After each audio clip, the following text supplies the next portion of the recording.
Peace of the planet, you know what it is.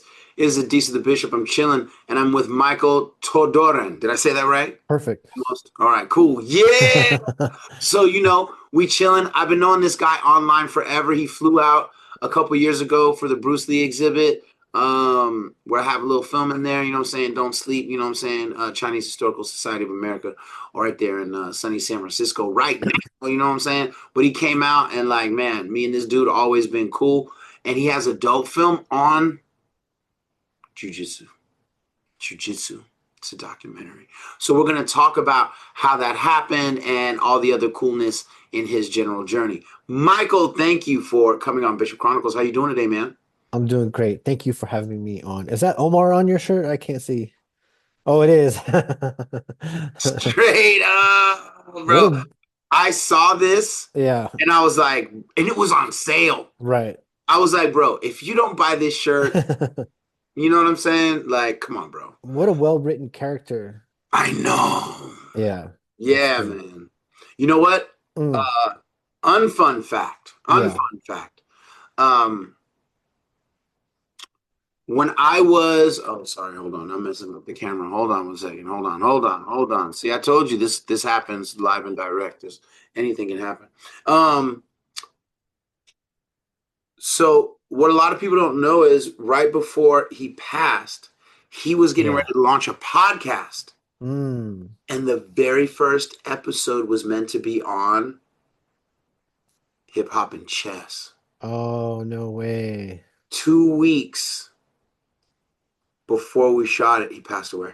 Dang. How crazy is that? That is crazy, I man. was so excited to talk to him Yeah. because I had a plug that was close to him. He was like, "Oh, hip hop," because remember he had done. He was in this movie Critical Thinking, Okay. chess, and I think that may have been his last film. If it wasn't, as close. Yeah, yeah. And yeah, we were supposed to do this whole thing, and it was going to be like Yeah. really cool. And then so when I saw this, I was like, I got to get this shirt. Yeah. I got to No, get. man, thanks for having me on. I really appreciate it. You know, um, I really like what you're doing and what you're saying. Thank you, thank you. And so I'm glad that we've been vibing and I'm glad that you're part of the documentary as well. So you're in two parts of the documentary. One, you are writing the forward to it, I am, which I am. if anyone is a writer, you know that that's a that's a that's a big honor to, I got them pen skills, boy, and yeah. I'm grateful. I'm excited, man. When you called me about that, I was like, yeah, bro, like 100%. Yeah, I couldn't think of anyone more perfect, right? And I didn't make that decision lightly, Right. right? Because I was penning it myself, and it just didn't make any sense to do it, right? Like I'm sure I would have done an all right You job, wouldn't have, you wouldn't have made it suck. It wouldn't have sucked. but it needs, a forward, I think needs to traditionally be done by somebody else, so like to get a different perspective, wrap Yeah, everything around it, and like also. some distance. Hmm. Yeah, and I'm treating it like a book, right? Yeah. Where like it's a documentary and having a forward, I don't know how traditional that is in filmmaking. I'm sure it's been done before, Yeah. but it's not the normal, and I think having one is going to be really important. I think it's really necessary, right? Because I think two things, just that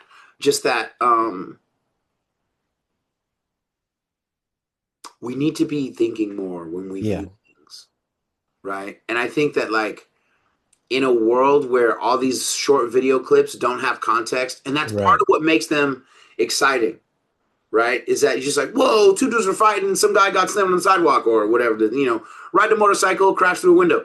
But like when you get the context, it's always better. There's nothing that isn't better without context, right? Right. So if you're talking about something as complex, as emotional, as physical, as arguably spiritual as jujitsu, Yeah.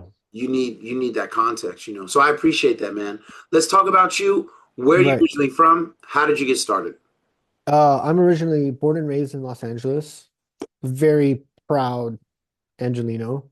Yeah. What part of Um, LA? I grew up on two parts. So I grew up the first part I grew up in Hawthorne, which is, oh, you went out.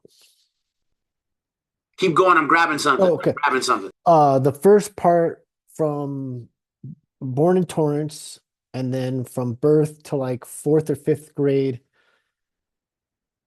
grew up in Hawthorne, which most people would be familiar with if you're familiar with like the SoFi Stadium or the LA Forum, where in Yeah, Inglewood. It 100%. was pretty near there. And then uh, after my mom left my dad, and then she moved over to the west side in a more affluent neighborhood. They worked really hard to get into like a nicer side. So I lived on the west side of LA.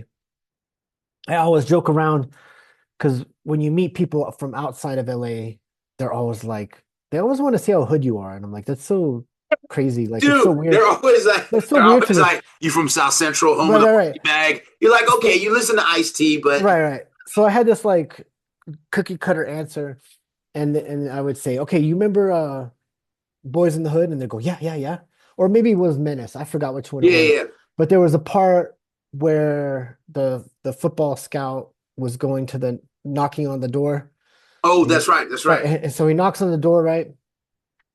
And then he goes, man, go back to Westwood, right? And I'm like, that's where I'm from, Westwood. That's where I'm Yeah, I'm from. from Westwood. That's That's where I where be at. that's where he said to go back to. And then the people, some people get so disappointed. They're like, oh man, I wanted to hear. Yeah, they wanted to hear you talk about how you had to fight Crips on the way home from school, But I did grow up in the 90s there, and it's still and LA. and it was still LA, and I was looking for trouble, and for sure nobody got unscathed growing up in the 90s, especially with what I was doing and who I was hanging out with and stuff. And Yeah. but I mean, I feel like I had a great childhood in Los Angeles. And then I was always an artist, uh, then graffiti artist. Hmm. And then from there, I feel like I got ran out of LA. Like if I would have stayed, I would have died.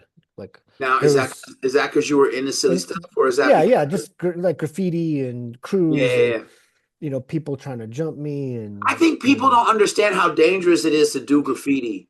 Like, I crazy. don't think anybody understands. Look, No, so yeah, I just got to tell the story. When I was young, I did mm, this thing for Rap Pages magazine. It was a sure, regional thing on the Bay Area, right? yeah, So I decided, look, I'm a real hip hop head. I'm not like some dude who just listens to rap music and rap records. Like, I knew dudes who wrote, I knew dudes who scratched, and they all right, happen to be amazing, right? sure, So I do this article. It's got DJ Cooper, Mixmaster Mike, DJ Apollo, right? Like the real Invisible Scratch sure, was at the beginning.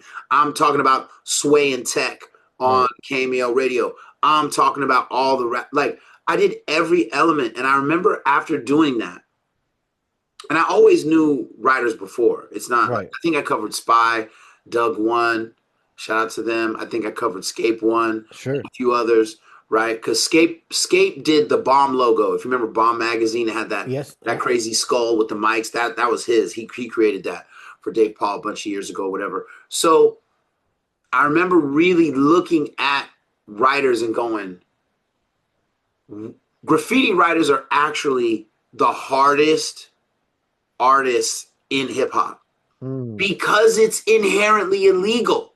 right, right, Like it's not just that you're doing it, right? Anybody can DJ, anybody can dance, anybody can rap, anybody can scratch. But if you're doing graffiti, it's illegal. There will be yeah. police involved, possibly rando dogs or dog packs involved. There will be other crews who don't want you to write over there involved. And I like think, that gets yeah. crazy quick. I don't think people get that, bro. Well, also one thing that I always think gets neglected now is I remember growing up, hip hop was the trifecta, right? It Yeah, was it was MCing, yeah, right? Graffiti yeah, and b-boying, yeah. right? And then You the know what I mean? graffiti part kind of gets lost. And then, I think with that too, it also speaks to like how culturally diverse the graffiti aspect of it was, right? There was a Dude, good lot of point. contributors to that gets lost and neglected in that case. But anyway, so I did that. I realized once once things got very real and I was getting shot at and trying to get jumped and all this stuff, and then I met real gangsters, I was like, oh no, like this is not, I'm not for yeah, this. this is not for me. Like, and I was able to see where this path was going because I saw my friends getting shot, going to jail, Mm-hmm. going this, and Mm-hmm. I was like, I need to get out. And so I joined the Coast Guard and I got out. I was like, How was that? How was the Coast Guard? it was great. I mean, I was like, I was like a punk kid, and I didn't have any discipline. And all of a sudden now I'm in a position where I have to save people's lives, right? And I have to Mm-hmm. kind of man up, right? And Mm-hmm. have like a lot of responsibility and work as a team. And Mm-hmm. I needed a crash course because I Mm-hmm. didn't have any of that, right? And so the military is really good in doing that for people. I don't think it's the path for everyone, but it was certainly a path that I needed. And I don't know where I'd be if I didn't take that. I don't know who would have been able to guide me and accelerate that process of discipline. And also, um, I was uh, very self-centered. Like the Mm-hmm. whole world revolved around me. Mm-hmm. And then all of a sudden, I'm introduced to a world where, hey, it's not about you, little kid, you know? For real though. And I I really was I was appreciated that. ferociously immature. I definitely needed the military and Mm. didn't do it. But I didn't do it because I was always afraid of a fake war popping off. And it never occurred to me that I could go to the Coast Guard. Oh, yeah. You see what I'm saying? Yeah. Like it never occurred to me. Like that's totally what I should have done. Yeah. Right? I would have got all of that without being on the front lines in Iraq for no reason. Right? Yeah. Like Yeah. because that was When happening. Right? Like so many guys were getting in the military and going to yeah. Iraq for no reason, and then just kind of Yeah. I mean, I was, maybe that is a good thing though. oh, yeah. I didn't I Like wanted, going to well, war for no reason and not really actually getting. oh, You know what I mean? Like getting yeah. because the thing is you just didn't know where was America going to try and send you next. So Right. Right. for me, I knew there's a book called Bloods, and it talked about all the numbers of blacks and Latinos on the front line and stuff like Oh, that. yeah. It's a So I thing. was like, yeah, I can't afford that, my G, even if I love the country, Yeah. right? But Yeah. dude, Coast Guard, good play. So how did you feel coming out of the Coast Guard, and then how did coming out of the Coast Guard impact the way that you saw yourself and or any art you did? Oh, man. It was great because when I got out, is, when I got out, I was like, I was, you know, I was much more of a man, right? I wouldn't say fully a man yet, but at the Was time I this two thought years? 2 years? 4 years, 4 years? 4 years. Wow. So Okay. I did a lot of heavy weather search and rescue, literally saving people's lives, Wow. traveled, my job was in Oregon, heavy weather search and rescue, and then I got stationed in Hawaii. And then my job was to go to all the Hawaiian islands, every single Hawaiian island, then American Samoa, then Western Samoa, then some atolls and islands sprinkled in the middle of the Pacific, and So you're and kind of living the life, bro? Sounds like you're living the life. alive. The work was hard. Everyone, when I tell people that, they're like, "Oh, that was easy." The off time was easy, but the work itself was extremely dangerous and difficult. It was on a buoy tender. What's the most dangerous thing you ever like? You were like, I may not make it. Oh, Ever have any of those? so many times. I think one of them, the most dangerous was, so we're on a, like, okay, a crane operator that picks up like like a crane that could pick up like a car or a Yeah, truck, yeah, right? yeah. So we had one on the boat. It's called a Mm-hmm, boom, mm-hmm. and every buoy had attached to it an anchor, and the anchor was anywhere between 7,000 to 18,000 pound block of concrete on there, That's huge, right? And so now the boom is picking up that block of concrete and it's swinging because you're in the ocean, right? And it's right? And it's moving. And if all operations are going well, it's relatively safe. There's inherent danger, but if everyone's on point, you're all right. But we had this one incompetent chief And he was making the bad calls, and this just, you know, 15,000-pound block of concrete is just swinging around. And you got to remember That is frightening. the boat is moving, the deck is wet, the floor is wet. There's chain everywhere on the floor, and you got this crew of just basically kids, right? Yeah. Just trying to manage this loose 15,000-pound block of concrete moving around. And Oh that's my just, God. yeah, it was nuts. And then, some of the rescues themselves were pretty dangerous, going out into huge big seas, pulling people out of water. Yeah. I will say this, if you think that you could pull yourself out of the water after you've been in the water, have hypothermia and all the weight of your clothes, you cannot pull yourself up. You know, you can't grab the boat deck and pull yourself Dude, out. I cannot imagine that. Yeah. I'm not built for ocean water cold at all. Not built. You know what I'm saying? That's crazy, So bro. yeah, so after I got out, how did it affect me? Well, right after that, I went to art school and I used my GI Bill. And because I had 4 years of working with like a lot of really high quality, disciplined people, Hmm. when I went to UNLV. Shout out to Hey, UNLV. Uh, I I was in art school and I was very aggressive with my art. Like I didn't wait around for anybody. Like a lot of the people in undergraduate were trying to find themselves and do this stuff, and I was like, no, I'm fucking making I art. already know. I'm driven. Yeah, and I was making my own solo shows. What? Well, right You off the was bat, always a G is basically what you're all trying to tell me. well, I don't want to say G, but I was always like if you were to watch like Kevin Smith, the movie Clerks, right? Like the Right, right, right. self-funding, produce your own. I always had that mindset You were because going. yeah, because my mom and all my relatives came from Serbia and Romania, and everyone that came to the US, that's what they did. They just opened up a business uh You're and trying to make it happen. make it happen. They're like, we're gonna fully embrace the American dream. So I come from a long line of entrepreneurs, Dope. and like I was able to see early off the bat of like just make it happen. Like Right. you just don't wait for anything. So I never did. So if I wanted an art show, I just found an empty gallery before pop-ups was even a word, like the pop-up gallery Right. stuff.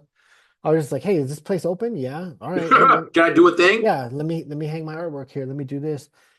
And so I was like really aggressive, and I had very early success in the art career because I just had this attitude of I'm just going to go for it. And I believed in myself and invested my own money and made things happen and curated art shows. And so, how old are you at this point? Oh, geez, I was a baby. I was like 23. Savage. Yeah. And then I um I don't know if you know this about me, but then I started curating these huge hand painted skateboard shows that would have like anywhere between 50 to 100 artists at a time. What? Yeah, and I would buy the skateboard decks blank for $12.50, Mm, and then I would sell them to the artist at $25 a pop, which is cheaper than you could buy a blank deck of anyway. course. And that was both their admission into the show plus a free deck for them to paint on. So if I sold 100 times 12, $12.50, already I made profit off the show Period. before it even opened. Right. Then they would all paint the shows, and then I would go and collect all the artwork, organize it, label it, photograph it, document it, archive it, then hang it up into the gallery, do the press releases, contact art Was buyers. this in Las Vegas? This was in Las Vegas. Damn. Contact the What art year was buyer. this? Oh, this was the first show was 2005, so it's after Bro, I this is graduated. incredible, and I'm blown away. I didn't come across it. What the hell happened Yeah, to my life? I'll We I'll should send have you known each some other a long time ago. I'll send you some videos. We have a lot of that archive. And then I would sell the artwork, you know, take my cut, give the cut to the artist, hand deliver the artwork to the to the buyers, to the art collectors, and do the interviews with the press, so on and so forth. And so when I'm making this documentary now, and I'm working with so many different jiu-jitsu practitioners, and they all have like these big personalities and different styles, I'm not going to say it's not difficult, but I will say I have a long history of working with a lot of different personalities. Dude, that's so cool, man. I am so excited to hear about that. You know, I did a little bit of curating Mm, for the Oakland Museum of California, hmm. a piece called Respect Hip Hop and Style, and the other one, which was Living Like Kings at the Okay. World Chess Hall of Fame, where I did some guest curation over there. That stuff is hard work. It really Yeah. takes a sense of leadership. It really takes a sense of creativity. Plus, you got to kind of navigate so many different personalities, like inside the museum, plus the artist, plus your own Right. expectations, right? And like, no matter what you think it's going to look like the museum always undercuts your vision in some way. Like, it's just you have to, you know, you're not Yeah. going to get everything you want out of the way it looks because it's not your museum, right? But then you got to navigate that and the disappointment that you feel or the disappointment that the artist may Yeah. have. You know what I'm saying? That is a lot, dude. That is incredible work you did, bro. Well, I remember this one time, and I had to deal with a lot of different personalities, which is kind of perfect for me. Like I'm able Right. to move in and out of a lot of different circles. And I remember one time, so a lot of the artists were tattoo artists, but I'm dealing with like academics, I'm dealing with Mhm. gallery owners, I'm Yeah. dealing with like tattoo artists. And I remember there was this one cat from San Diego, and something went wrong. Like he missed a deadline, he was trying to get in last second, and we already cut off the time. Right. And he went up to the gallerist, and now this dude's all like he's swole, his whole head is tatted, his face, It's a whole thing. it's a whole thing. He used to, be in some San Diego bullshit gang, whatever. Anyway, he runs up on the gallery owner, who's this sweet little girl, not little girl, she's a woman, I know what you mean, though. I know what and you mean, and though. and he's sweating her, and she is Scared. freaking out because she's like, this is not my world. What is happening? Who did I get into business with? Dude, when I found out, I freaked the fuck out, and I drove and I found him and I said, "Hey, motherfucker, what are you doing? Who do you think you are trying to sweat this gal?" Fucking Like, lady, bro. felt so bad. I was get the fuck out of here with your fake ass Bullshit. gangster shit. You know what I mean? I was like, and then I had to go and then go back to her and calm her down and be like, Yeah, yo, like triple apologize, I assure squashed her. it, like he's fine, like blah, blah. And I'm just like, dude, you freaking knuckleheads. But the show was amazing because of that dynamic of having like in the same room you would have, which is again kind of goes back to how like jujitsu is in the same room you'll have, this thug, Yeah. this art, this academic, we'll This talk little more about skater that. kid, Yeah, yeah, this lady whose son yeah. skates and she doesn't Right. really know anything, so she thought she'd come out and see what all the hubbub about skateboarding was. Exactly. And so I had to manage all of these personalities, and I had to keep everybody on ice. I had to keep everybody cool. And Yeah, I couldn't break a sweat because I had to show, even though I'm frustrated and freaking out, I'm the one leading it. And so I always had to maintain a level of cool and just on the side complain to my peers, like the people that I trust, like, dang, this is so hard and frustrating. yeah. But on Nah, the man, that's beautiful stuff, dude. Yeah. So then you did a lot of like architecture, Yeah, garden. so Break so that down. what happened was is I got my bachelor's degree in fine art, and that's a 5-year degree because it's like a normal art degree is 4 year, and then it's one additional year, which is kind of like a taste of what a 1-year master's would be. Okay. And Yeah. I got my own studio, and I had to do a thesis, and for my thesis, what I did is I spent a year of my life hand drawing and drafting a, font that you could use on your computer that's based off of graffiti, and it's so sick, and it works at like an 8 point, like a really small. Really, it still Mhm. has the clarity. It has the clarity, and so I spent a year of my life understanding typography design, drawing it, so on and so forth. And man, that was in 19 or sorry, 2000. Oh, geez, when, man, I don't even know. 2005, let's say, is I finished that font, and only this year I'm gonna release it. I spent the last 2 years or so digitizing it and making it legit, and you're gonna be able to download it and type What's on it your called? computer. Well, traditionally, I was okay. So I was struggling with what to call it, and I was trying to think of all these clever names and so on and so forth. But then when you look at the history of Font Unity. typographers, your first font is supposed to be your last name. That's what I was gonna say. If you Yeah, didn't call it your last name, yeah. I was gonna go crazy. And so But traditionally, and I was like, good, that answers it for me. I don't have to think about it anymore. Plus, I think it's gonna be one of my legacy pieces for sure, in my dude, opinion. no question. And it is Congratulations. gorgeous. It is gorgeous. I'll Congratulations. send you some pics, and when the font is ready, I'll send it to you. You could install it on your computer and I can't wait. That's yeah. so cool. And thank you for contributing to the culture in that way. Oh yeah, Like, because yeah. I always think about hip hop and technology. Mm, I've always been, because obviously I'm based in the Silicon Valley, right? So sure. the way that hip hop and technology intersects is right in front of me, like all the time. And whether it's like digital turntables, which I Yeah. remember when all the DJs were like, fuck digital Yeah, of course. Yeah, yeah, turntables. yeah. It's not real. Right, right, right.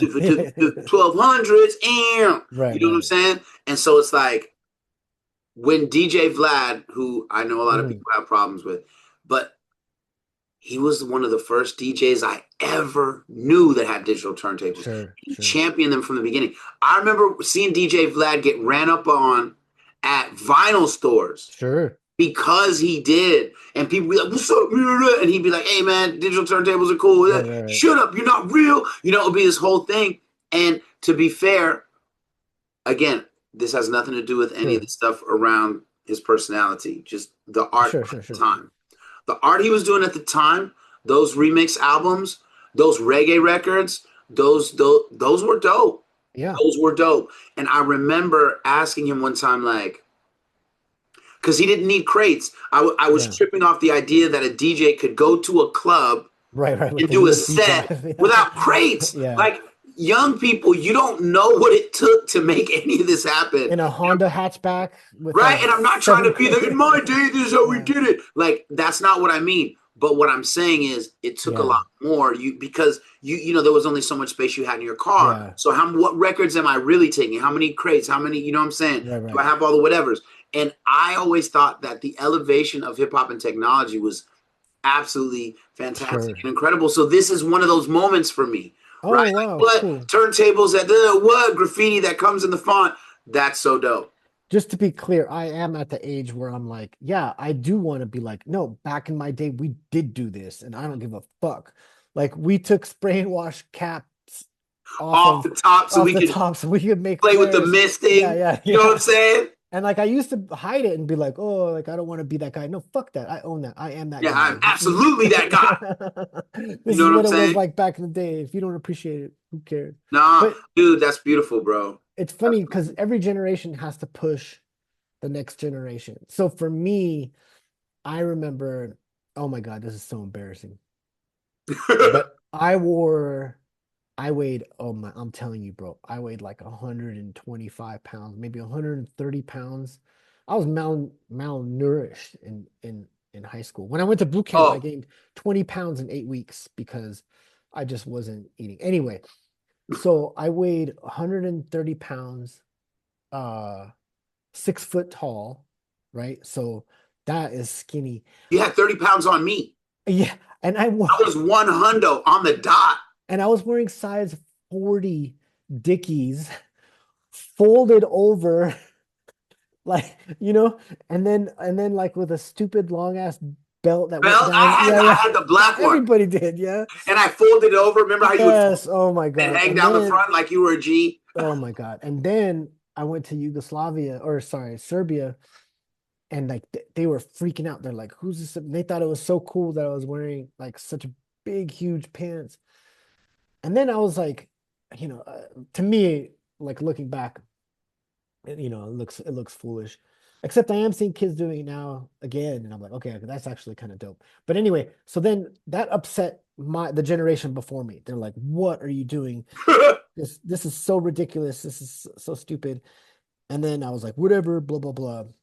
And then when I started getting older, then the skinny jeans things came out, and I was like, I get it now. This is the backlash. We're always gonna boomerang the opposite. This is how do we upset you? Oh, you guess what? We're gonna nut hug our pants, and it's gonna frustrate the hell out of Our you. boy used to call them the Nutters. Is he one Yes, of the yeah. Nutters? That used to make me And roll. then I was like, okay, I get it. That's your job. Your job is to upset, and you think they won't be able to, but they'll always They'll figure out a always way. do it. They'll always We figure out a find a way. way. And you know And what's funny is you say yeah, that, because obviously we both have this long like history of like knowing hip hop stuff, listening to hip hop stuff, observing different aspects of hip hop hmm and hip hop adjacent things. And I was speaking with oh my god, oh my god, he's a hip hop legend. He he used to be one of the main dudes at the Latin Quarter. How am I doing this to myself in this moment? I'm failing. In you're any not. case, we were talking on the phone one day, and he said, I said, yeah, blah, blah, blah, because I don't mind young hip hop. Sure, It's not as artistic to me sometimes. I don't think it's as well thought through because they're rushing to, sure. feed the algorithm, not necessarily be their own artist, which I get, right? It's a different time. But he said, we're talking about young hip hop. And I was like, I don't really hate the young hip Right. hop stuff all the time. You know what I'm saying? And he goes, do you know how I know that what the youth are making is real hip hop? Because it's pissing off the older. And he goes, because we hate it. He's Yeah. like, if we didn't hate it, it wouldn't be real. If it was exactly what we made Right, right, right. and we They're like, not doing he's their like, job. it's the fact that we hate it is that it's real because they have changed the beats because they rap like they don't do 16 bar raps anymore, Yeah. right? And so why? Because they didn't grow up with the turntable. They didn't grow up Right. pulling those beats from breaks that were 4 bar breaks that DJs Yeah. would put 4 times at 16 bars. Okay, I'm gonna do my verse. Now kids got beat machines Right. in On their their damn phones. Yeah. phone. Yeah. They got beat machines in the phone. What do they know about a turntable? What do they know about a 4 bar break? Nothing. So that evolution has to Yeah. happen. But Well, you're when right. when mumble rap came out, I liked it. I got it right away. To me, I was like, I felt to me, and this is my own theory, but like, first off, like, they didn't consider it mumble rap, like, but to me, it felt like what I was hearing is, I mean, I'm sober now, but it felt like what you heard and felt if you drank like a whole thing of drink or And something, we and it can't just let our drug culture and just kind of impacting the way lazied it we're out. making art for real. Yeah. And then I have no idea if that's actually what it is, but in my mind it resonated and I was like, no, this is cool. And I understood why it pissed people off because in the 90s the whole thing was Lyrical articulation. precision. You need to hit point, Lyrical boom, boom. precision, Yeah, my yeah, boy. right. Huh? But it's Are you coming. on time? Are you weaving between the snare Yes, and the bass? yes, Are you like knowing how to like flip the flow in the middle of the 16 right. and go back to the pace you Yes, started with? yes, Like, yes, come yes, on, yes, yes. man. We need that.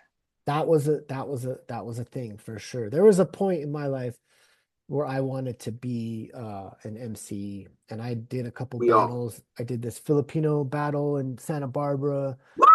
I did. I would say I was pretty You good. were decent. You were decent. I felt I was. Yeah, yeah, yeah. I got a lot of props. I remember one time uh I lost like this one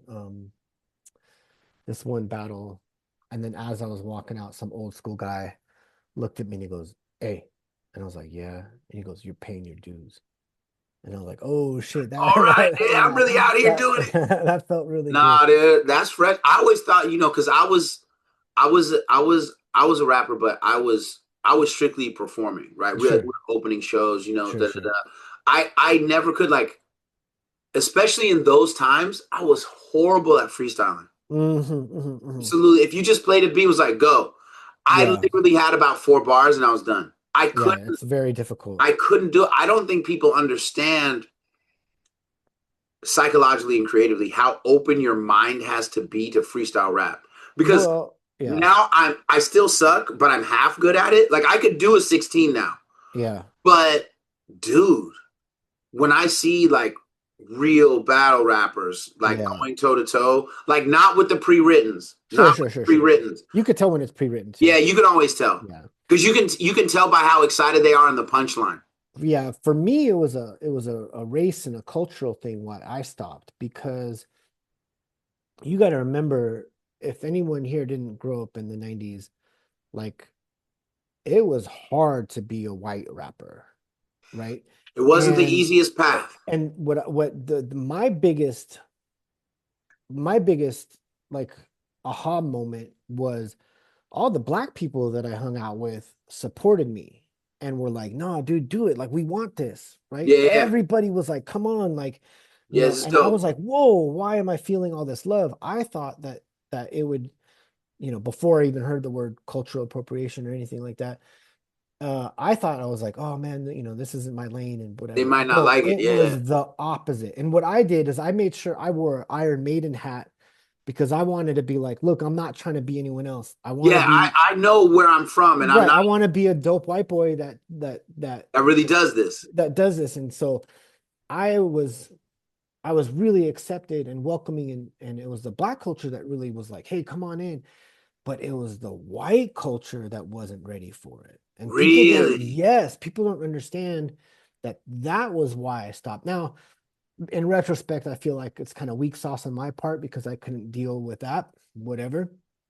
But I would go, I went to a show in Hollywood. It was like a one famous place, like the Troubadour or something like that. Mm, And anyway, this group comes on, and it was obvious that it was like a hip hop group because I think it was probably like hip hop night or whatever. mm. And the front man that walks out is a white guy, and before he even spits one bar, the whole crowd is just booing, just off the stage, and they could barely perform. They did like one song, and they're like, "Fuck you guys, I'm out." It was like that, right? And then to make things worse, the only one who like really, because there was like there was like third base, and there was like Woody up in the Like back. Everlast, yeah. Yeah, Woody. but this is pre Everlast too, or before he was like Before he big, blew. before Yeah, he yeah, blew yeah, up yeah. in the underground. Like there was Everlast. Yeah, yeah, yeah. Mac Miller wasn't out yet. Eminem wasn't Right. out yet. Um, Woody in the Bay, I think, was the dopest, but he's still nobody knows who he is. R.I.P. Woody. I Like know, I it's love weird, dude. Woody. Like in the Bay, I he still has rock the Woody, dude. most massive Yes, like cult following, yes, of right? course. But I think like if you're outside of the Bay, Yeah, know what I'm saying? Like I'm not sure that you know Woody at right. all. And I'm pretty sure I know you don't understand, Woody was he was into some things. He was into some And things. Now he was no joke, bro. yeah, he was not to be trifled with. So it was before all of Shout out to this, Antioch. right? So before all of this, and then what's it called? I think it held us back was then Vanilla Ice came out, Oh, Vanilla and Ice ruined a lot. he did because it was like a caricature. It was very much in line with like the MC Hammer, You know MC what Hammer bothered me? MC Hammer was allowed in the black community because there was so much other good stuff out there that he was able to And he dance could and he had a dance his big ass yeah. off. And so like that was okay. People were like, oh, he's not really real, but it was still dope and whatever. And now when I listen to it, I'm like, actually, I really like that MC Hammer shit. But back in the day, I was like, oh, this is weak or whatever. But then Vanilla Ice came out and it was like a caricature of You like knew Vanilla Ice was a product. I think it that's was what a bothered yeah. Black America Yes. and white America is Yes. we both knew he was a product. He Like was a MC product. Hammer, okay, look, you got the shiny suit, you're Right, dancing, right, right. right? That's very different from NWA or Public Sure, Enemy, sure, sure. right? Which is different from the DOC. Which was also a product. by the but it's way. still dope, right? Yeah, But yeah, it's yeah, yeah. still dope, right? And there's room for that. Yeah. But I think Vanilla Ice was the industry's first victory over the culture. Yes, yes, yeah, You know what yeah, I mean? yeah, Whereas yeah, before, yeah. like, there were white kids in every element. This guy's Sure, DJing, sure, sure. this guy's doing graffiti, this guy's b-boying, right? This guy's an MC. They're all white, like the Beastie Boys or whoever, but everybody knew Oh, the we didn't Beastie Boys mention the were Beastie Boys. dope, Yes, there was right? one. Yeah, Right? yeah, MC Search was dope, yeah. right? Yeah. Like Prime Minister Pete Nice was kind of like the White Rock him, right? Sure. Like it was cool. But Vanilla Ice was 100% industry groomed Yeah. rap guy, Yeah. and that's what and his success. It was like screeching nails over the breakbeats of Yes. hip hop. Yes. It was like, Yeah. shh, So hold on, that's boom, why I boom, was boom, like, you boom, know boom, what? boom.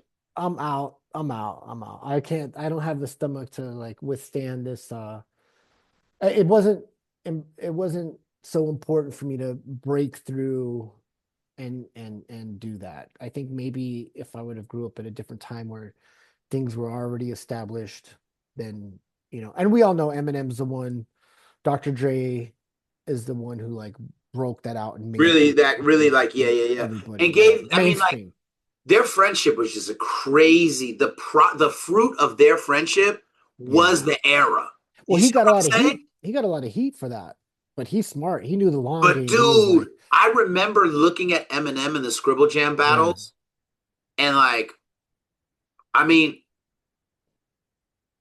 to say that he was demolishing everyone disrespects the phrase demolish.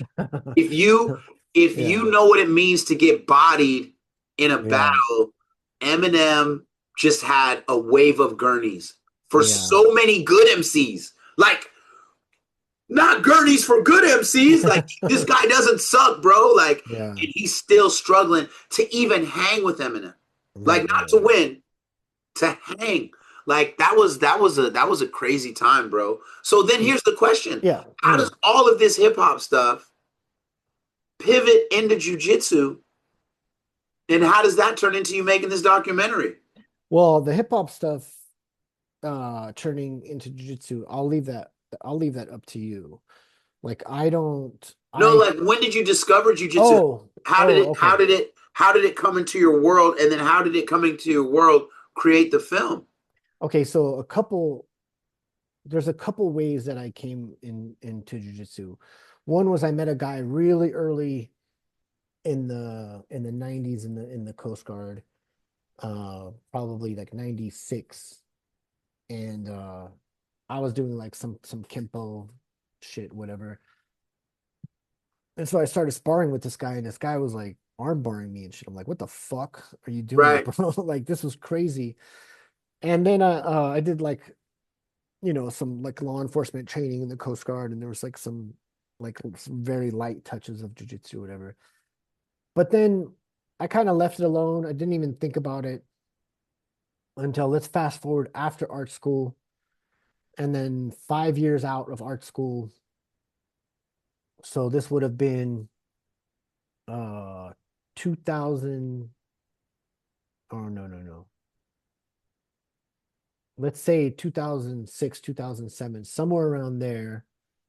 Uh, I wanted to learn how to fight, right? Because Mm. I didn't really grow up fighting as a kid because I was like funny and I didn't cause beef and I was like cool with everybody, right? So I didn't really Did we need just to become fight. best friends? And it was just like that was my survival, right? Like that's how I navigated Me like LA, too. right? And like through my intellect, right? Yeah, and humor. And humor. And so I was always cool with everybody. And I never started no shit and I never like tried to do anything. But if somebody fucked with me without my asking, there was a whole crew that came up and was like, hey, this is our I was like their You were the homie, I was the homie, but I was also like my role was like the artist and the thinker. right? Like And so I was you're not here for protected. the chaos and the wild. You Yeah. know what I'm And they were saying? like, no, no, no. He's like his role in our crew was like the like the thinker. Yeah. I don't know how else to explain it. You might have had a similar role in the Yeah, gym. I was a bit of a shit starter for Oh, others. really? I was like, I yeah, was he not. did say something about your mom last week. I don't know. What was that you said about his mom? I was that No, guy. I never played that. I never played that. But anyway, so I never really learned how, not never really, I literally never learned how to fight. And I felt at a certain age, um, I guess this would have been in my 30s. I was like, I need to learn how to fight. So I joined this boxing gym and jiu-jitsu gym. It was back in the day, it was J-Sect in Vegas, which is old school Vale Tudo, um, John Lewis, like Damn, you trained there? yes, yes. So that was the school I know. So if you know that school, then you know where. You are serious, bro? So I wanted to. I just wanted to meet John Lewis. He's See cool. how I did that? You see that? This Yeah, guy was. yeah, Make that shirt. Meet John Lewis. yeah. Right. He was cool, man. And so Wow. I joined there, and upstairs was jujitsu, and Right. downstairs was boxing. Okay, hold on. For Yeah, people that don't, John Lewis was one of the first like American names, I think, that was really doing jujitsu. He was under the Carlson lineage, right? Am I right? I Was he? I couldn't say for I sure, but want to yeah, say he's from Carlson, and when he started his crew, like what spawned in Vegas, like yeah, he's very close. If he's not at the center of the shrubbery maze, right, he's damn close. Like he was a absolutely. factor in the game. He used to fight. He didn't do the UFC, but he did He EFC did. Fighting No, he did. Championship. Did he He do did. Yeah, UFC? he got knocked out by Jens Pulver He fought Jens Pulver. with I don't that even left remember hook, that. that Jens Pulver had. Jens Pulver was a beast, man. Do you He remember when he was. beat BJ Penn? I do. Oh, that was so heartbreaking. And Nobody I wanted interviewed that. Jens. Oh, really? Yeah, I interviewed him once. We'll keep talking, but keep Yeah, going. I'm yeah. going away by the JSEC thing. Go. Okay, so anyway, so I went upstairs and I hated jujitsu. And I was like, fuck this. Like, this is weird. I don't like it. I don't like being smothered. Yeah, fools are on top of me. I'm Yeah, not. yeah, yeah. It's just I didn't know what to do, but I really liked the boxing part. And I just remember that that's something that I really wanted to learn how to do and how to be good at. And uh listen, I have a big nose and boxing, and that is a really bad combination. And so I had to really learn how to Target be identify.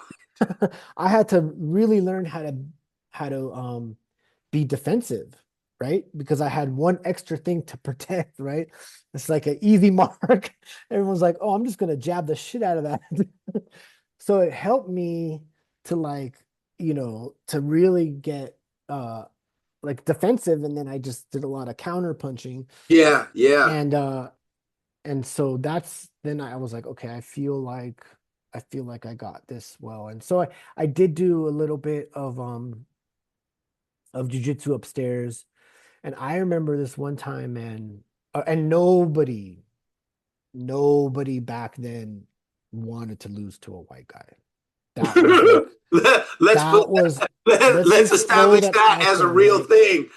That was a thing. I don't know if I don't think it is. No, I know it's not like Not it's not today. anymore, It's not but in anymore. those early days, for sure. Bro, you did not want to get pieced up. So I had to be extra, right? And I No, that remember totally makes sense, though, it, dog. oh, dude, for I get sure. it.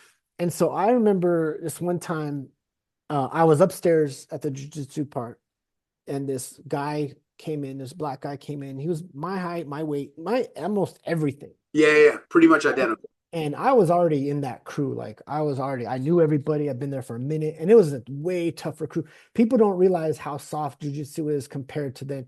It's like it was more gritty, more like people talking shit. Like, People don't know, dog. yeah, yeah, yeah, It yeah. was really violent in those times, People go bro. outside and fight if it got too crazy. Yeah. What So was up anyway, then? so Yeah. I was in. I was like their boy. So I was like, okay, like whatever. So this dude walks in, and he's from another gym or whatever. And then you look around, you're like, yeah, you want to roll? And so like we made eye contact. He's like, you want to roll? I was like, yeah, sure. And so we're rolling, and I think it was my first rear naked choke that I ever got on anybody.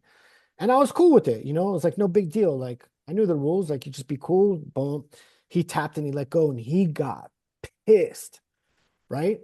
And so he stood up, and I've been here before. Like I knew it wasn't the tap thing. I really felt like, okay, this is a race thing with this guy, Yeah, right? He yeah. did not want and This was a and, black dude. and remember, yes, and remember too, all my boys were there and they were just like, damn, he fucking tapped you out, like talking shit. Like it wasn't being cool, like, oh, all the respect thing. They were just like Bro, just they were just clowning him and all this shit, right? he's And on so your he back, son. What you got for my yeah, homie? yeah, exactly. They're like, get out.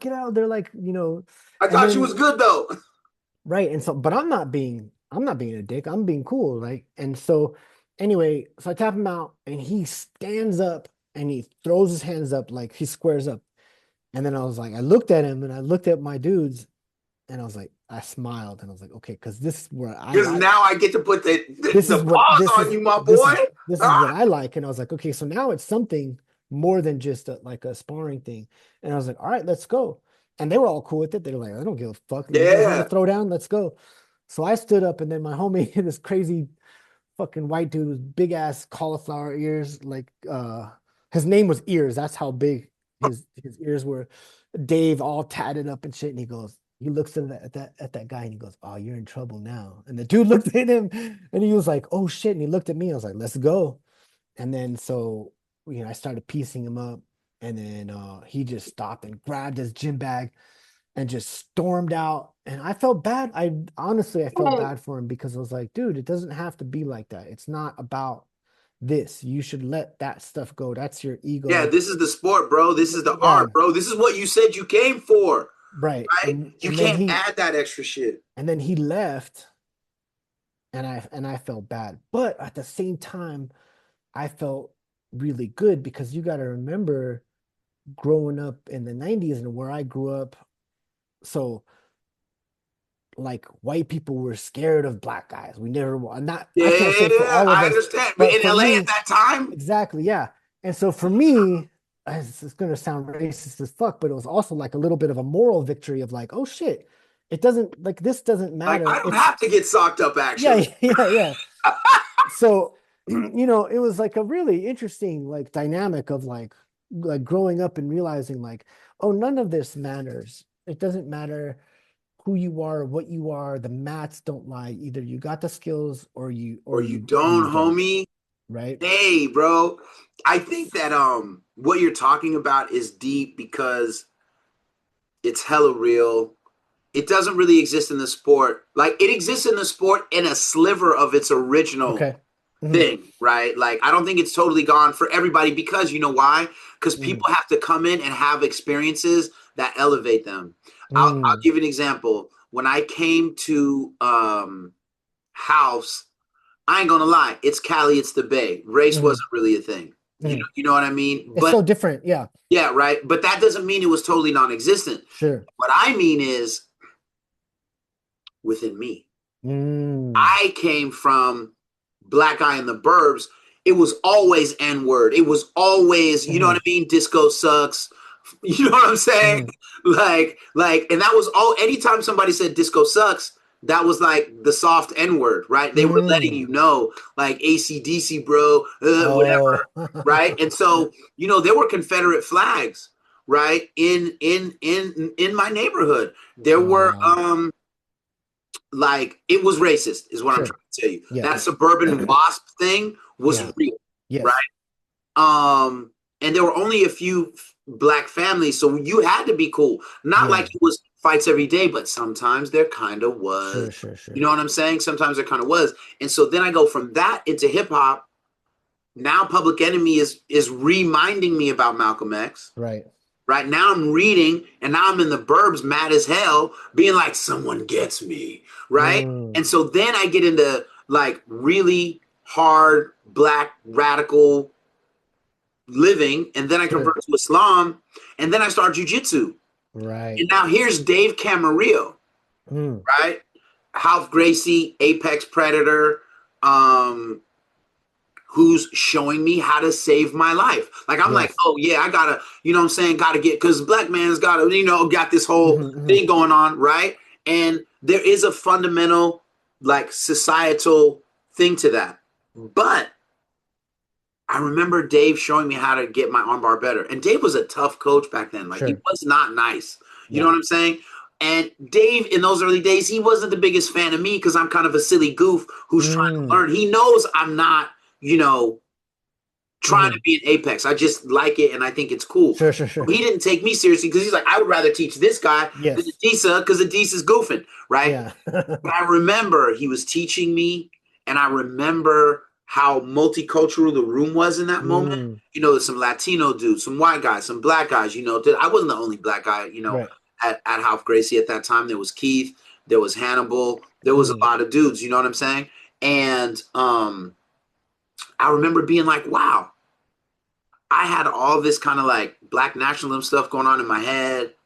And I was like, and here's this white guy and these other white guys helping me save my life, helping me Yeah. protect my now ex-wife and my family, you know what Sure. I'm saying? Whatever. And like I remember how that softened my Yes. Yeah. understanding of humanity.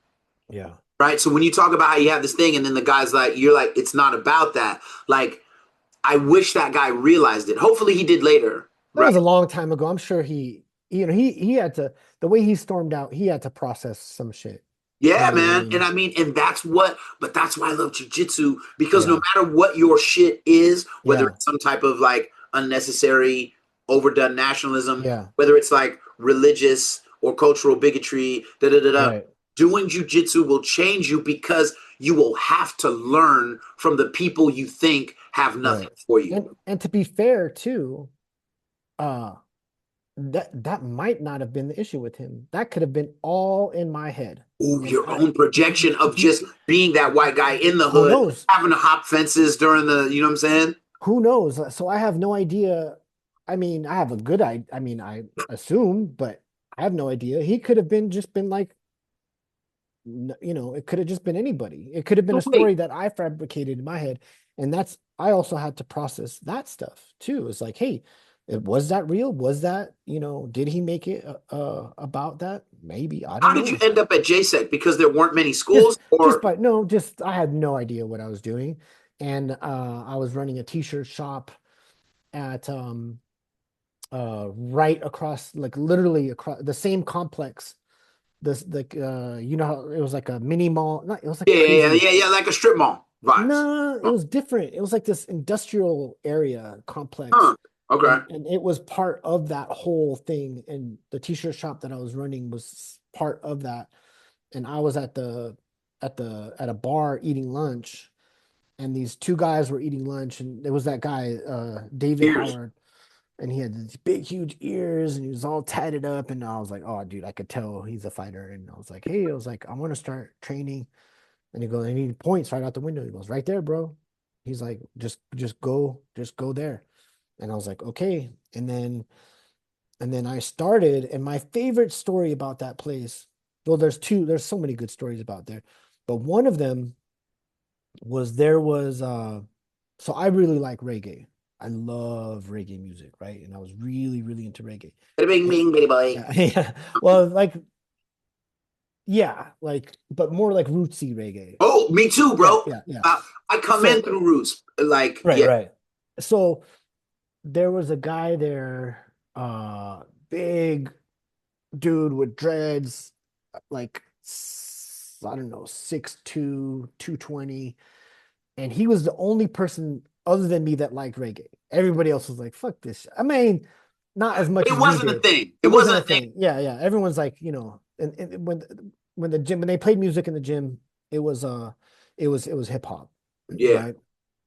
So anyway, he was one of the instructors, and at noontime it was just him, and nobody was doing noon stuff.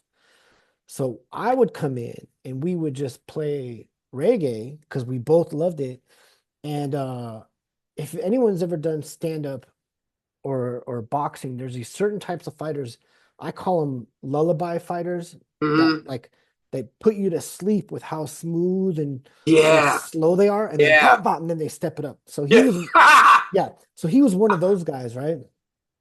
And we would do mitts, and we would listen to reggae, and the gym was basically to ourselves, maybe a couple of people upstairs doing jujitsu, and we would just do mitts. And he was so like when he came down on the mitts, he was like slammed down hard. Yeah. So I had to learn how to really meet him. Just And meet him with that fist like that. mhm, mhm.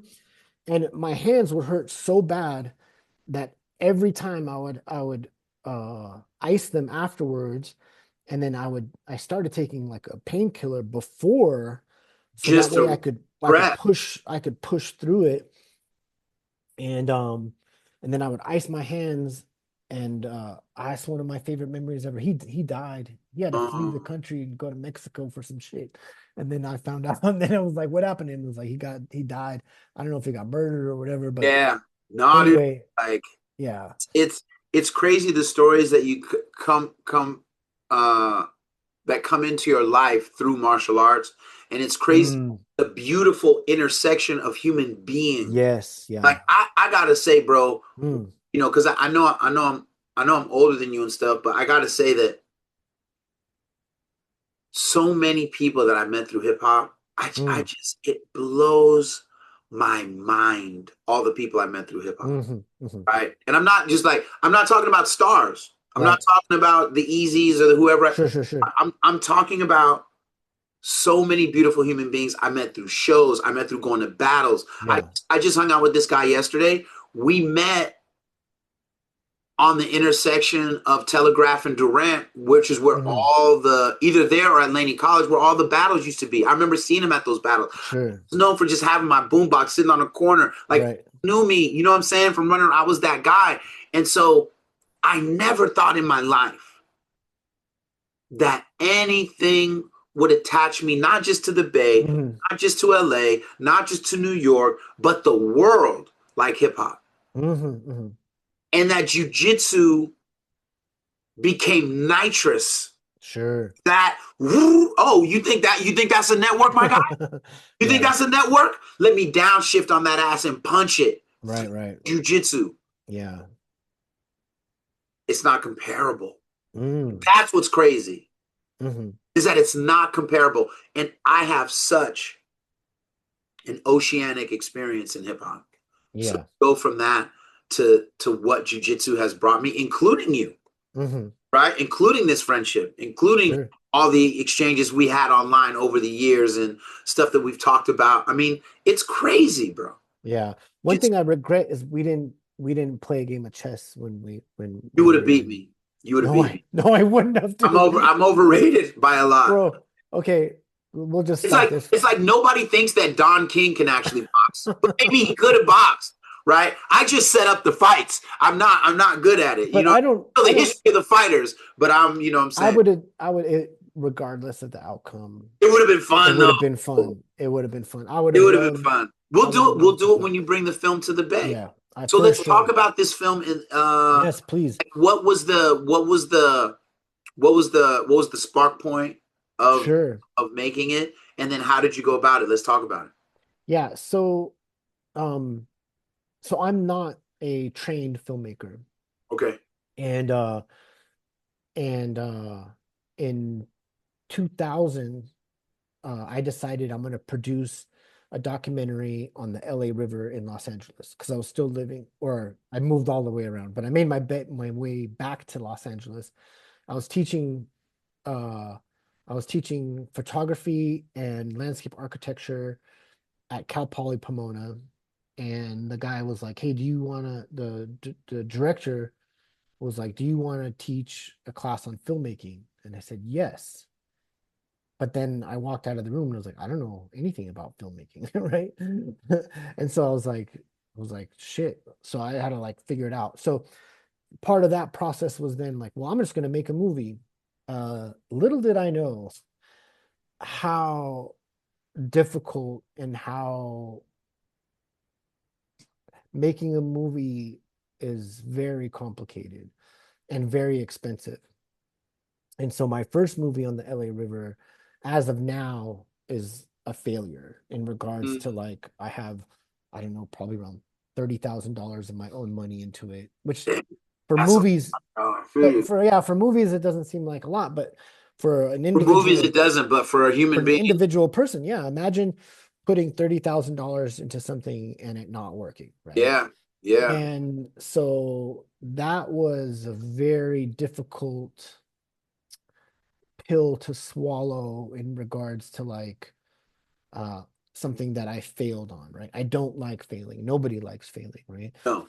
And it was expensive, but here's the thing is in that process over um you know 4 or 5 year process from 2000, and I finally ended the project in like let's say 2004 2005, was I learned about my cameras. I learned about how to mic people up. I learned how to get shots. I learned Lighting. basically it was my film school, right? Right. And it was, oh man, it was, I can't tell you enough how horrible of a feeling it was failing at that, right? Mm, Because I identify so much of myself with the art and the work that I do, right? That if that project fails, then I'm a failure, right? And I think people can resonate with that. Like everyone kind of understands yeah.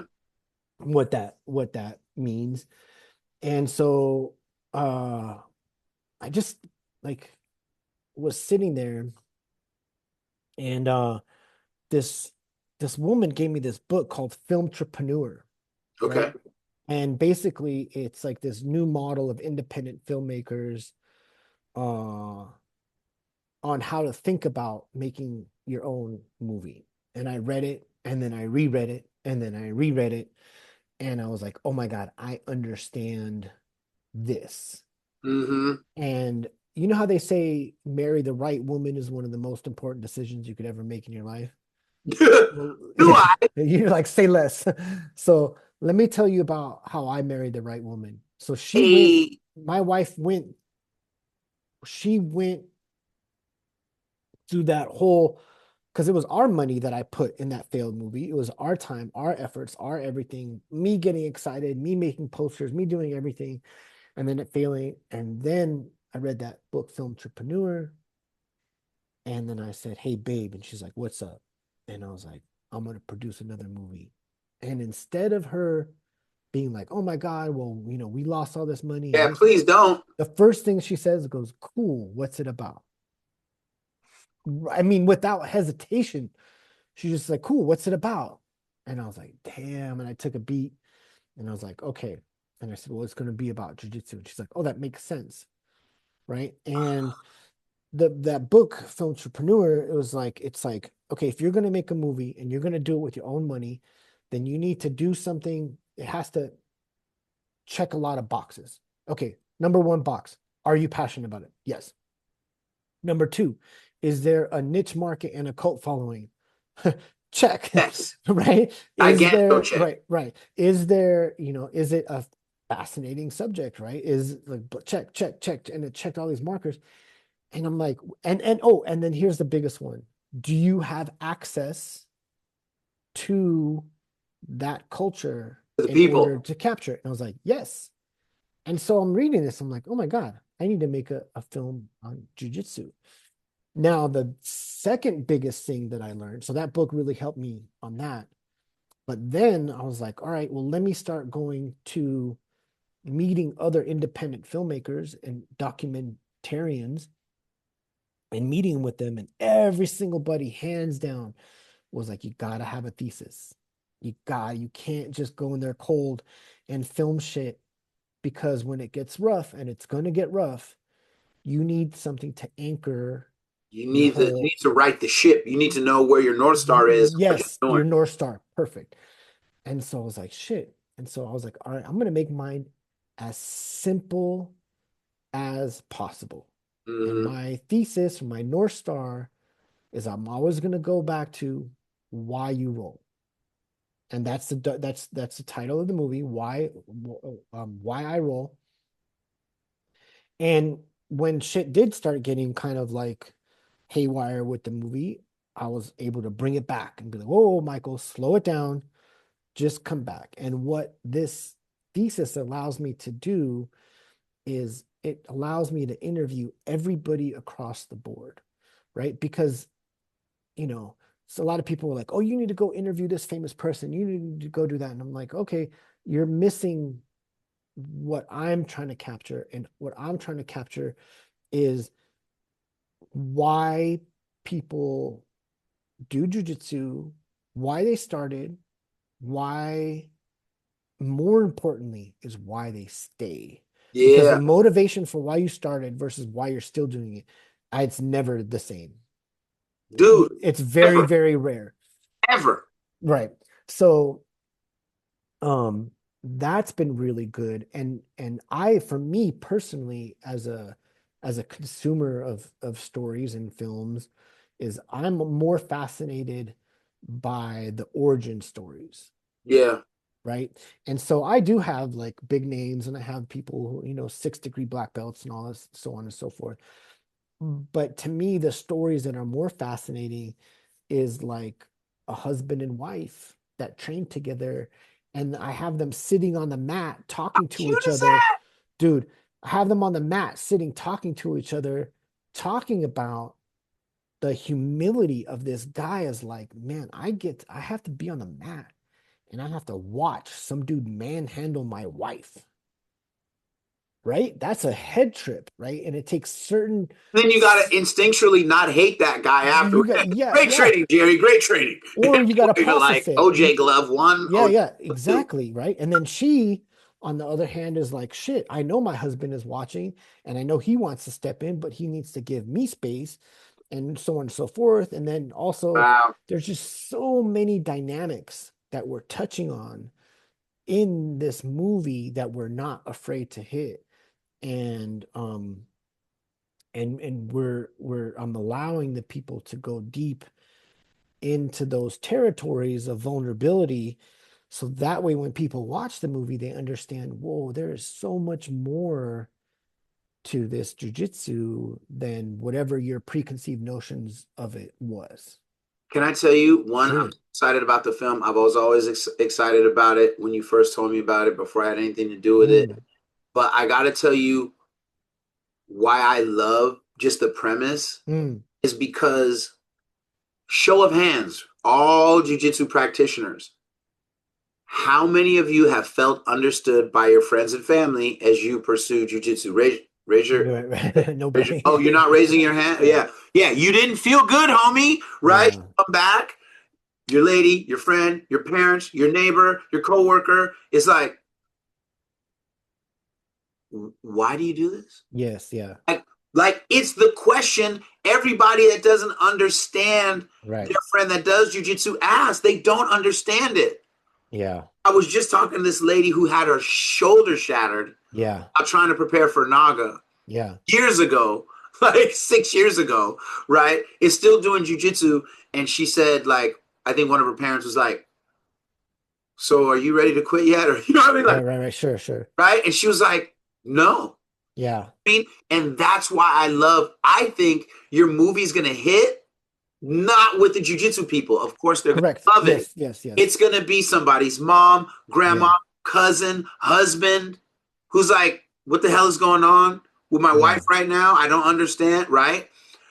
This is why, bro. I'm so excited for this film, bro. And So, I'm approaching it in that way as yeah, well. man. Yeah. No, it's a great film at a great time, right? Yes. I think all great films were on time. Do the Right Thing was on time. If Yeah, you watch dude. Do the Right Thing now, nostalgically, you love it, but it's Yeah. not on time now.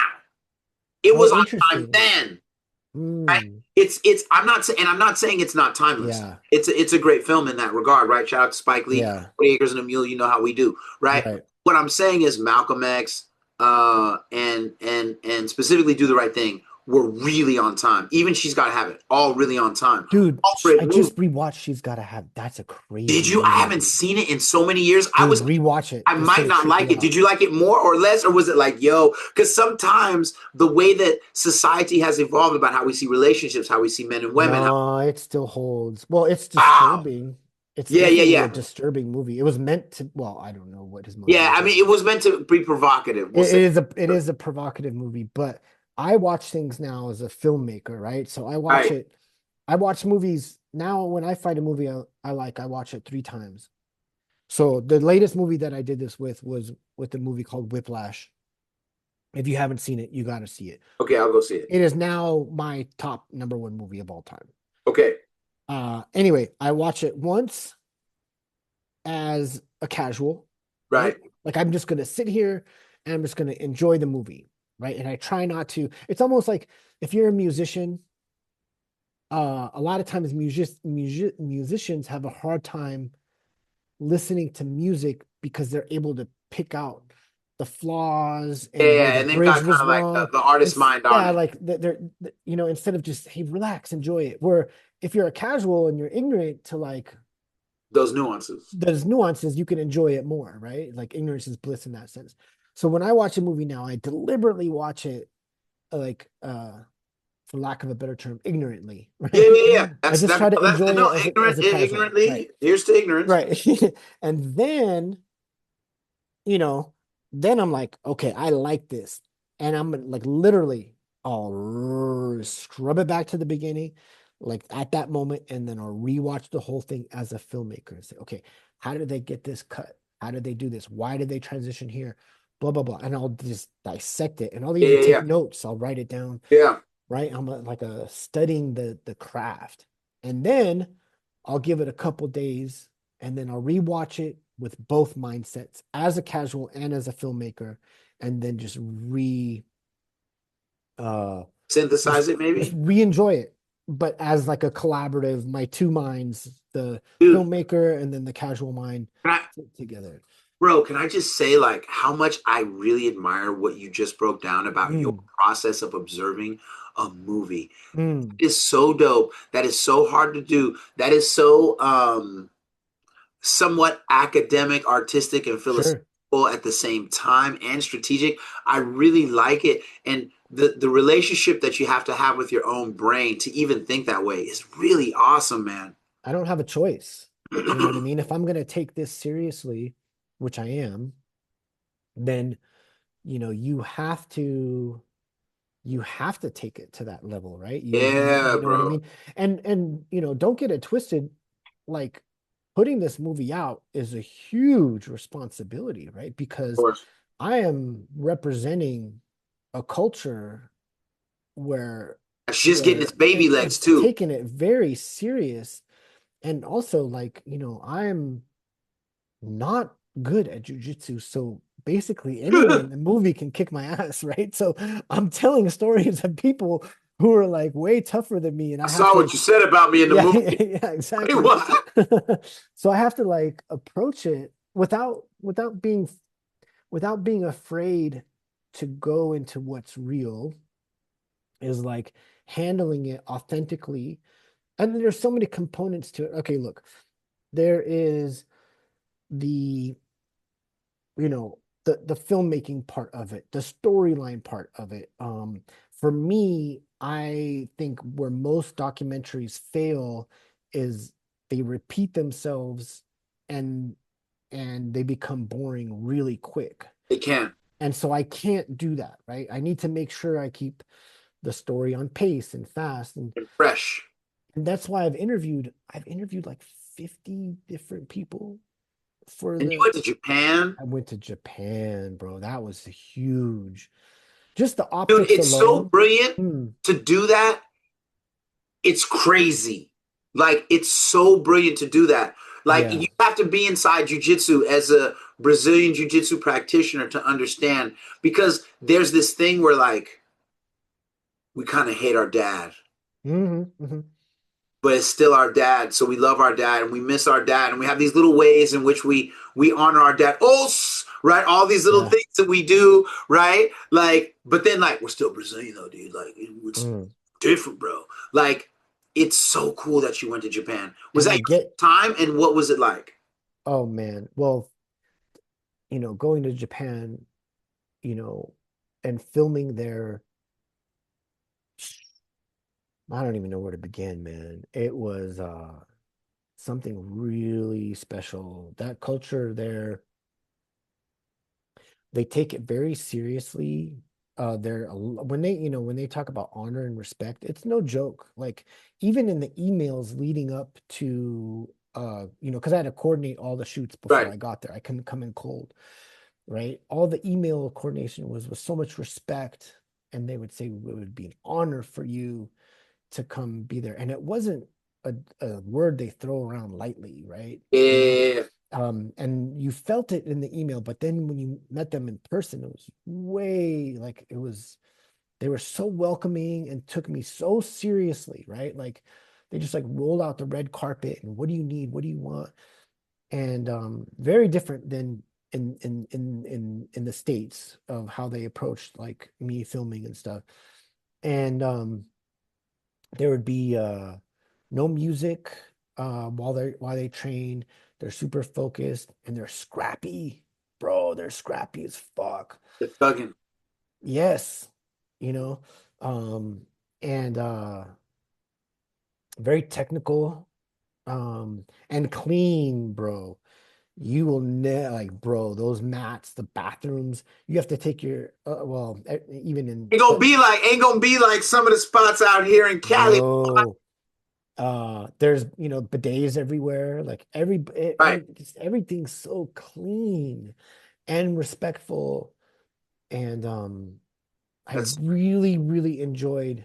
gotta get out Oh, you would love it the most, bro. I and so and then the visuals for the movie, right? Because, you know, I think because half of it, I don't know how it's going to work out because I'm still editing, but let's just say 50% of it is in the US and 50% of it is in Japan. Just that those contrasting visuals is going to be dynamic. And am I going to weave in and out of Japan? Am I going to do a little bit in US and a little bit of Japan and then go back? Or is it going to be first part Japan, second part US? there. Right. I don't really know yet. I'm pretty sure it's going to be weaving in and out just to keep Yeah. like visual interest. But then, I like filmed interviews in these gardens, these Japanese gardens with this guy from Brazil there. And there's just so many like on the streets, being on the trains and in the cabs and um, walking through these neighborhoods, like all that footage I got. Along with, of course, the stories and what it means to practice jiu-jitsu in Japan and the origins Yeah. and I had this one guy, man, who broke it down and about I had so many misconceptions about jiu-jitsu before I went to Japan. I thought that what happened was, all right, you want to know? Okay, so I thought that, the Brazilians went to Japan and uh saw the art and was like, this is amazing. We want to do this. And then they came back home to Brazil and just rebranded it. That's what I thought, right? I was like, oh man, you guys just kind of ganked that shit, right? From them and just Right. rebranded it. And Right. that is not the case at all. It was a big eye awakening for me. And I was embarrassingly enough of that. I thought that. And this guy broke it down. And so basically, this guy was he's full-blooded Japanese, but he moved to Brazil when he was 4 months old. So he looks fully Japanese, Right. But but he's from Brazil for grew real. up in a rough part of Brazil and became a black belt in Brazilian Jiu-Jitsu in Brazil, but being fully Japanese, right? So he was had to be even tougher, right? Because Because he's he got that. Yeah. he's he and Brazil's tough, right? It's a tough place, especially back when he was learning Come Jiu-Jitsu, on. Can you imagine? right? So then so his origin story is that then he comes back to Japan to open up a Gracie Jiu-Jitsu gym in Japan, only knowing Portuguese. Then he has to learn Japanese. So he's bro. He teaches his class simultaneously in Portuguese, English, and Japanese. He And what's the name explains of the school? Axis. I'm going. Okay, so this guy is cool, man, and he's such a smooth cat too, bro. He's like an Oh my old God, OG. bro. I So gotta wait, go. so let me break it down. Let me break it down how it became Brazilian Jiu-Jitsu. So what he explains to me, and people told me like if you're going to Japan, you gotta interview this guy. And he's low radar guy. Like he doesn't like, I he's know what not you a mean. big like Yeah, pay yeah. attention to Not me. not a bunch of hubbub. Yeah, he's like a G, right? And so he goes, this is how it all came out, right? And and bro, the funniest thing in the world is seeing a Japanese guy with a full Portuguese accent. It's like so weird Yeah, seeing you're like, like, yeah, my mind is yeah, yeah. still My working it's like um so anyway, so he's like he said what happened was is because Japan is so rooted in respect and culture and hierarchy structure. structure that for some things it's really good, right? Like, so to have a polite society and where everybody on the train, no one's popping off and everything like that is because of that structure and that hierarchy.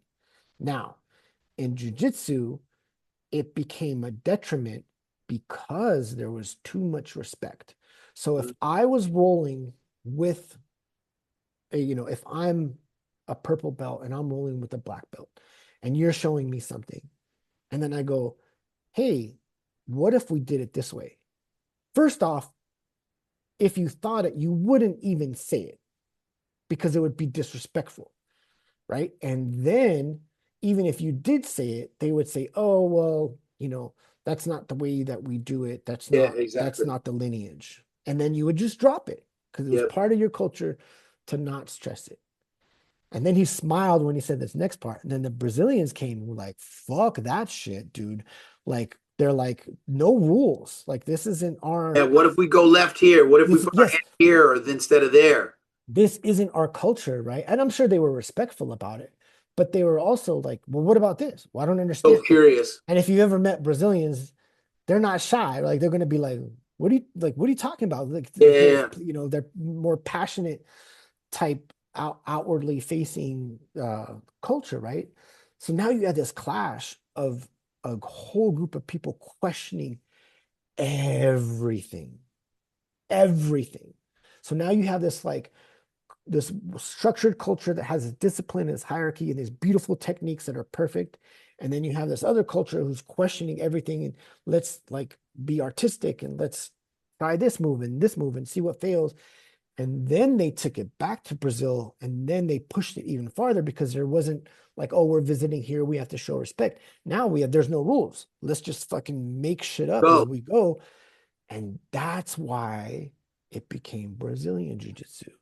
That's so And so deep. the ownership is to me now authentic. However, this is where I see is now we've already been in the next wave Yeah, where the totally. Americans are like, well, fuck you, Brazil.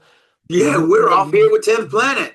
We're Welcome out. to, you know what I'm What saying? about us wrestlers from Iowa? Yeah. Where do we come in? Right. Yeah. And so now this is another thing because remember, the same thing that propelled jujitsu from Japanese jujitsu to Brazilian jiu-jitsu was breaking the rules, but then the Brazilians fell into the own trap of doing the A same hundred and then being million like, percent. okay, well, we're not going to do leg locks. And then the Americans came and said, again, fuck you. This is a third of your I body. think it's We're back gonna, in. yeah. And so we're gonna take your leg, and if you can't get out of it, then fuck you. All right, my name is Dean Lister, right? Exactly. Yeah, yeah. So enter Dean Lister, right? So now you have like another like now you have the third wave coming in, right? And so for me when I'm branding the movie, I'm just calling it jujitsu. So and Love it. everything and it's very purposefully done because as an artist I want this piece to be timeless, right? And I don't know what the next wave is going to be, right? And so it's like, well, I'm just going to call it why I roll a jujitsu documentary. I'm not going to go a Japanese jujitsu origin story. I'm not Right. saying the American takeover of jujitsu. I'm not saying Yeah. the Brazilian jujitsu. I'm just saying jujitsu. And wherever it lays, wherever it However you takes, define it, that's what we talking about. that's what we're talking about. And also, Dude, yeah, and nobody denies like jujitsu is such a fun word to say and it looks cool it that is. it'll never that part will never go away Ever. ever. So that's So that's where we're at. that's where I'm we're at. saying. So wait, when Yeah. when might we see? So first of all, give everybody your socials right now. Oh, okay. So I am branding it the easiest way is so as an artist, I go by Mikola1, Mikola, and then One, throwback to graffiti, Yeah, like, yeah, yeah. right? And Yeah, so out here on for the call, at son. Instagram, let me double check my Yeah, ID. yeah, yeah. He's It like, is, I I get know, like, there's a dot. You there didn't is a dot, yeah. did. So my Instagram is Mikola dot One. So Mikola1, and then the website is Mikola1.com, no dot. So Yeah, Mikola1.com. And and yeah, and so those are my socials, and I'm doing it. So I'm an artist that does different mediums, and this documentary is one of the mediums that I'm doing. So I'm doing all of my projects under the moniker of Mikola1. right. Yeah. Beautiful, man. I am loving everything. Wait, when do you think this might be ready? When because like there's clips Yeah. on your IG and there's clips Yeah. on your YouTube, right? So please go check them out, guys. But when do you think you'll okay, this is ready for people? I'm looking at like August. Okay.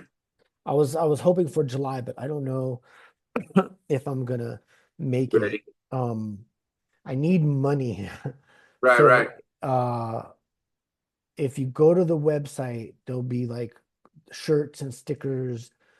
Dope Um, shirts, dope dope. stickers. Oh yeah, like I don't know if you could see. Well, you'll Yeah, post yeah, a link yeah, or yeah, whatever. yeah.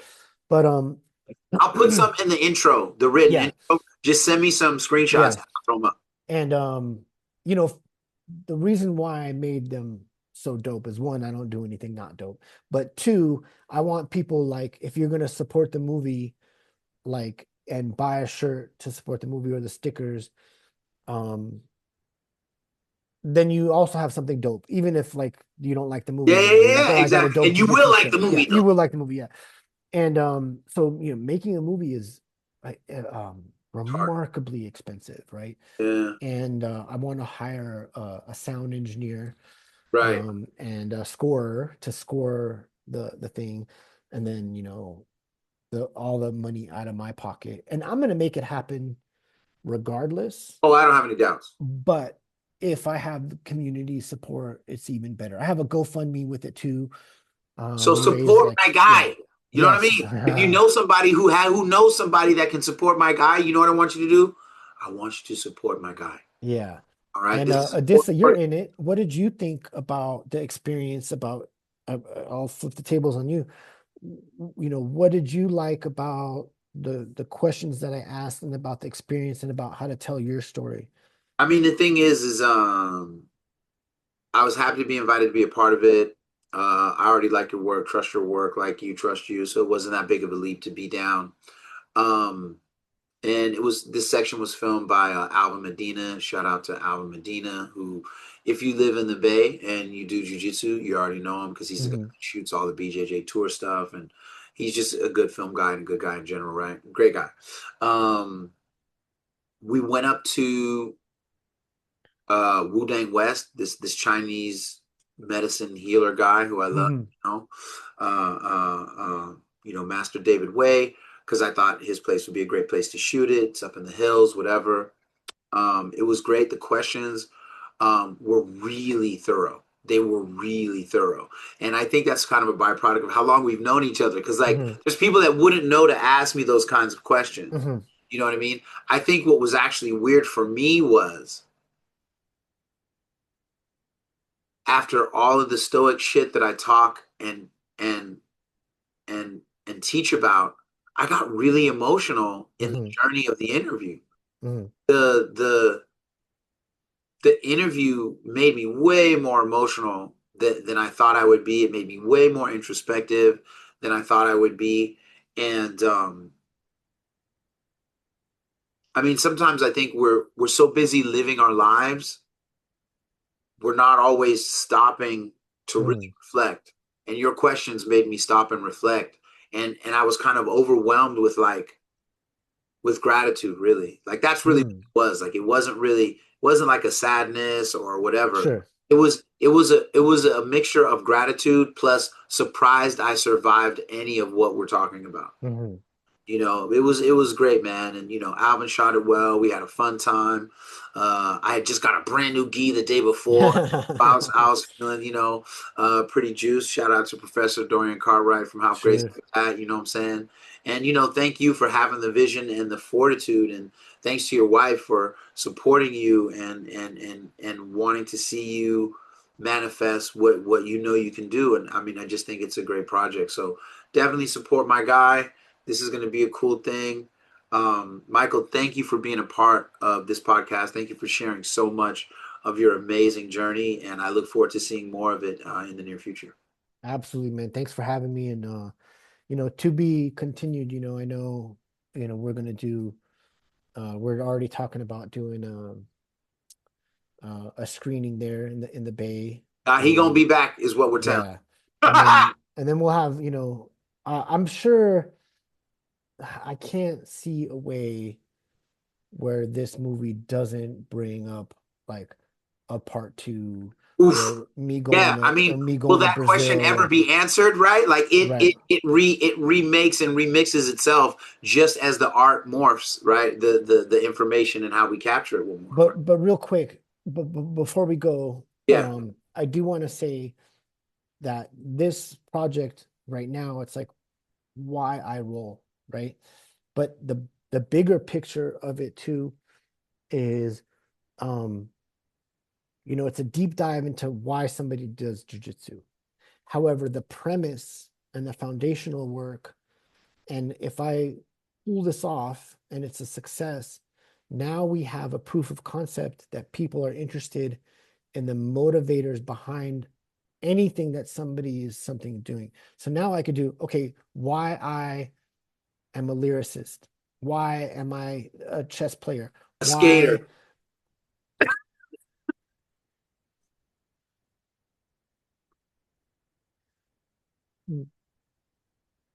You all right over there? I'm the same Oof. way. Every time I've been clicking off, it's to deal with eye drops, allergies. I got you. So there's there's more. Right. Yep. No, that's beautiful, dude. I can't wait to see the final product. I'm really impressed with everything I've seen. I'm grateful to be a part of it. Oh, I look real forward to you coming to the Bay. If I got any plugs, and I might have some plugs that just occurred, I'll hit you up. And I just remembered the person yeah. who said that thing about hip hop. That was Paradise Gray from X Clan. Oh, good. I'm glad that you got that. Otherwise, I Yeah, would have yeah, that killed was you. that was Paradise from X Clan. You know what I'm saying? And yeah, dude, I'm just super grateful to you. Happy to learn more about your journey and look forward to learning more as everything evolves, man. All right.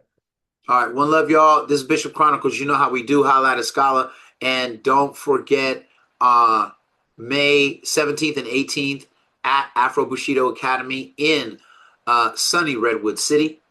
Me and Carlos Levexier will be doing a no-gi seminar, 2 days back to back, 2 days back to back. Right. So if you use the code word grapple, GRAPPLE, all lowercase, massive discount. And we built it that way from the beginning because we want you there. We want you to see the higher level, and we're going to bring it. So come through. Let's kick it. One love, West Side. Stay stoked. You know how we do. All right, dude. Peace.